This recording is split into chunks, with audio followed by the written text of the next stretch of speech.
Good day everyone and welcome back to Exploit Harold. Today we are going to visit my $200 room here in Kyoto.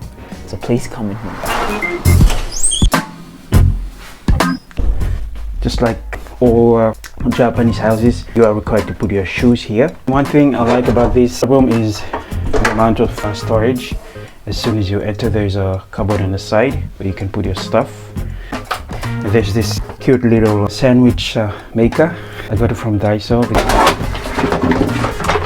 Sorry about the chaos. Oh, so here is it. You can put your sandwich here and then use your stuff to actually make your sandwich. And below that you have more storage. If you walk in, you have two huge cupboards. The first one on this side is where I keep all my clothes. I have a lot of jackets. Winter is coming, so this place is getting cold. Today is 15 degrees Celsius. You also have more storage. You can put some more stuff here. I have some papers here. It's quite messy. And then on the other side you have another wardrobe. My suitcase up there. My guitar. On the side you have a fridge. I use the top of my fridge to store a lot of stuff. This is an award-winning coconut oil from the Solomon Islands, Kosi Coconut Pacific.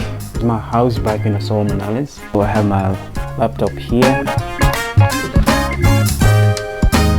I initially bought this microphone here with the aim of improving my videos, but I haven't used it. The problem with me is I haven't got the software to use it. So currently all my videos are done using my phone, and on the wall I have some more pictures. My house. This is me and my two little nieces. Very cute. Shout out to both of them.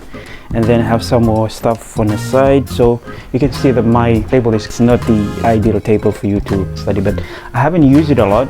I studied on my bed. There is a very big window. In Japan, if a window is opaque like this, that means another house is on the side. So if you open it, it's rainy outside. There's another building on the side. It's not quite a good view from this window. I normally open it during summer, but at this time it's not really worth opening because it's getting cold here. You have a window and cute curtains here. And then I have my AC. During winter I also use the AC to provide some kind of heating. There is a heater on the side, but according to the owner of this place, this is not working, so I normally use this AC to provide some sort of heating during the winter. So guys, here is my bed. It's quite comfortable enough. It has two futons and a pillow. It's spacious enough. There's a lot of storage. The rent is inclusive of water and electricity. Then on the other hand, it doesn't have its own bathroom and kitchen. Everything is shared. There are so many people on this floor, which is not really quite a downside because this facility is well taken care of by the owners. Well guys, there you have it. This is my $200 room. Can you live in it? Well, tell me about it in the comments below. This is your boy Harold. I will see you in the next one.